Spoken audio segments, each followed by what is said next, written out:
Coucou mes Blarifi, comment allez-vous? J'espère que très bien. Alors là, dans cette vidéo, je décide justement de parler de comment développer son business existant, son commerce qui existe déjà mais qui ne marche pas. Alors si tu es commerçante ou commerçant dans le domaine de poissons frais, que ton poisson ne marche pas, est-ce que tu t'es déjà posé les bonnes questions?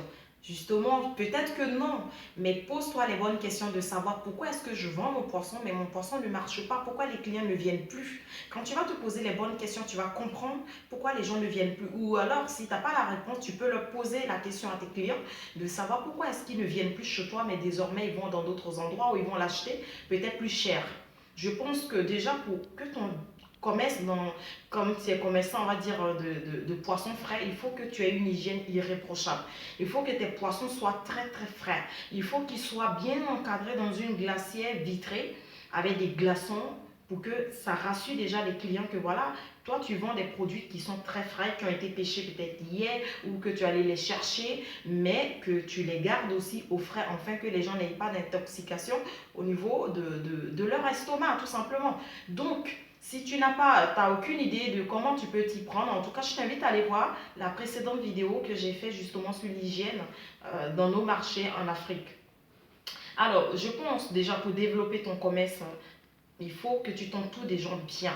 Il faut que si toute seule, tu n'as pas tellement de moyens, en tout cas pour investir dans ce qui concerne l'hygiène, notamment acquérir une glacière vitrée, ou alors un aquarium avec tes poissons bien vivants, hein, pour que les clients puissent choisir leur poisson, afin que tu puisses le pêcher comme ça et au kilo, le vendre au kilo. Mais mets-toi tout simplement avec un associé ou une associée, parle de ton projet aux gens, même les clients, tu peux leur dire, voilà, mes chers clients, ça commence à être compliqué, je ne sais pas si ça t'intéresse d'investir avec moi. Moi, je serai sur le marché pour vendre, mais que tu auras tel pourcentage, ça dépend de combien tu investis. Donc si, comme on le dit souvent, celui qui parle d'associé parle de partage d'idées, partage de connaissances.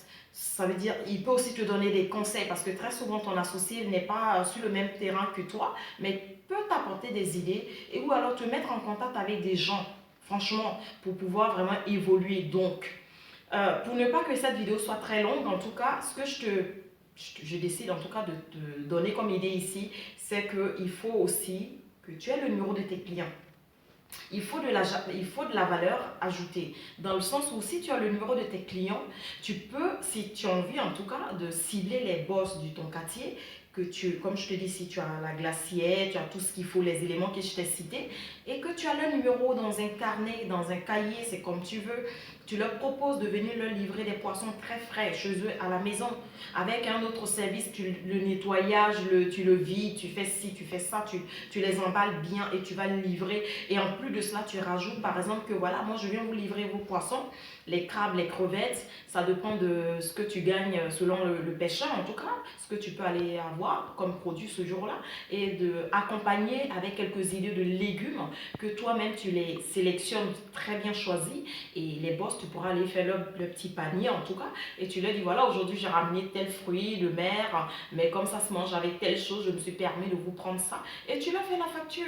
Les boss, ils aiment ça, ils n'aiment pas trop bouger, eux ils achètent la qualité, c'est pas la quantité. On confond très souvent chez nous en Afrique que la qualité, ouais c'est bien la qualité, mais la quantité c'est mieux. Non, la qualité est mieux. La quantité, c'est pas très bon. Donc voilà, c'était tout aujourd'hui mes amis dans cette petite vidéo sur Blarifi.